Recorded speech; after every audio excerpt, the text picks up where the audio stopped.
পৃথিবী বড় স্বার্থপর, দুনিয়া বড় স্বার্থপর। দুনিয়া কাউরে জায়গা দেয় না, দুনিয়া কাউরে জায়গা দেয় না। এত মজবুত পাইলিং করে যেই বিল্ডিং বানাইলাম, দুনিয়া তারে থাকতে দেয় না। যা বেটা যা, যা তুই লাথি দিয়া বাড়ি করে যা, কবরে যা, কবরে যা। দুনিয়া কাউরে থাকতে দেয়। দুনিয়া কত ক্ষমতা ধরকে মাটির নিচে ফেলায় দিছে, দুনিয়া কত সম্পদ আলাকে মাটির নিচে ফেলে দিছে, দুনিয়া কত সুন্দরী নারীকে মাটির নিচে ফেলায় দিছে, মাটির সাথে রেজা রেজা করে ফেলছে। আজ আর চেহারা নাই, আজ আর রূপ নাই, আজ আর যৌবন নাই, আজ আর ক্ষমতা নাই। এমন বাদশা ছিল পৃথিবীতে যার হাতের আঙ্গুলের ইশারায় মানুষের গর্দান উড়াইয়া দিত, যার হাতের ইশারায় উঠতো মানুষ, বসতো মানুষ। আজ বাদশারা নাই, আজ সম্পদওয়ালারা নাই, আজ মালওয়ালারা নাই। দুনিয়া কাউরে থাকতে দেয় না, কাউরে না দোস্ত, কাউরে দেয় না। দুনিয়া দাদারে আমার থাকতে দেয় নাই। আমার দাদারে আমি দেখছি, আজ আমার দাদা নাই। আমার নানারে আমি দেখছি, আমার নানা নাই। আমার দাদিরে আমি দেখছি, আমার দাদি নাই। আমার নানিরে আমি দেখছি, আমার নানি নাই। আমার বাবারে আমি দেখছি, 14 লক্ষ টাকা বাবার পেনশনের আমি সব ডাক্তারের পিছনে খরচ করে ফেলছি, বাড়ির ফসলের জমি বিক্রি করে ফেলছি। আমার বাপ যেন না মরে বারবার বারে হসপিটালে নিছি, কিন্তু দুনিয়া আমার বাপকে থাকতে দেয় নাই। আমার বাপ কবরে চলে গেছে, দুনিয়া কাউরে থাকতে দেয় না, কাউরে না, কাউরে না, কাউরে না, কাউরে না। আমার বাপ দুনিয়া কাউরে থাকতে দেয় না। তুমি থাকবা না, তুমি থাকবা না। দুনিয়ার ধোকায় পড়ো না বাপ, দুনিয়ার ধোকায় পড়ো না। মাকে বুঝান, আজ মারা বেসামাল হয়ে গেছে, আজ বোনেরা বেসামাল হয়ে গেছে, বেপরদার উৎসব তুলে দিছে। এটা যেন আল্লাহর সাথে যুদ্ধ করছে। আল্লাহ করোনা না, তুমি আরো কিছু দাও, আমরা বেপরদিকে ছাড়বো না।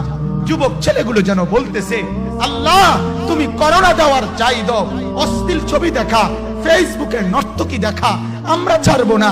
দেখি তুমি কি করতে পারো, তুমি যা করার করো। দোকানদার ব্যবসায়ীরা হারামের লেনদেন করা বন্ধ করছে না, সুদখোর সুদ ছাড়ছে না, ঘুষখোর ঘুষ ছাড়ছে না, নাফরমান আর জিনাকার ব্যভিচারী এরা কেউ কিছু ছাড়ছে না। বেহায়ার বেপর্দা নারী তার অশ্লীলতার বেহায়াপনা ছাড়ছে না। মুসলমান তার ঘরের টেলিভিশনের নর্তকীর আওয়াজ তো বন্ধ করছে না। হায় করোনা কিভাবে যাবে, আযাব কিভাবে যাবে বলেন, বলেন, বলেন আপনারা। আমার বাপ ফেরাউনের উপরে তো আযাব এতদিন ছিল না, নমরুদের উপরে আযাব এতদিন ছিল না, সাদ্দাদের উপরে আযাব এতদিন ছিল না, কারুনের উপরে আযাব এতদিন ছিল না, লূত আলাইহিস সালামের কওমের উপরে আযাব এতদিন ছিল না, হুদ আলাইহিস সালামের কওমের উপরে আযাব এতদিন ছিল না, নূহ আলাইহিস সালামের কওমের উপরে এতদিন আযাব ছিল না। আজ আমরা মালিককে এই পরিমাণ নারাজ করছি, মালিক এত বেশি নারাজ।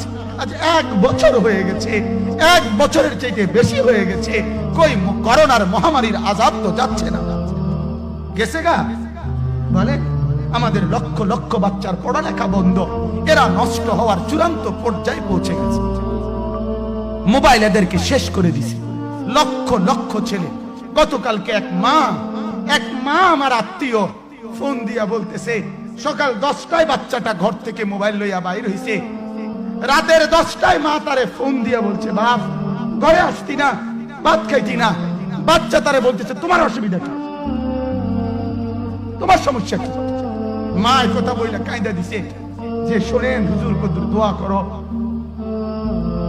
এক বাচ্চা, এক ছেলে, সে যদি তার মাকে কথা বলতে পারে, তার মানে গুনাহ তারে এত মজা দিয়া দিছে, ফেসবুক তারে এত মজা দিয়া দিছে, ইউটিউব তারে এত মজা দিয়া দিছে, নর্তকী তারে এত মজা দিয়া দিছে, গুনার দৃশ্য তারে এত মজা দিয়া দিছে, সে মাকে ধমক দিচ্ছে। রাত 10টা বাজলে কি হইছে, রাতের 3টা পর্যন্ত দেখলে তোমার সমস্যা কি? আমার আখিরাত আমি নষ্ট করলে তোমার অসুবিধা কি? আমার জাহান্নাম আমি ঠিক করে নিলে তোমার সমস্যা কি? আল্লাহ আমাদেরকে মাফ করে দেন, আল্লাহ আমার জাতিকে মাফ করে দেন।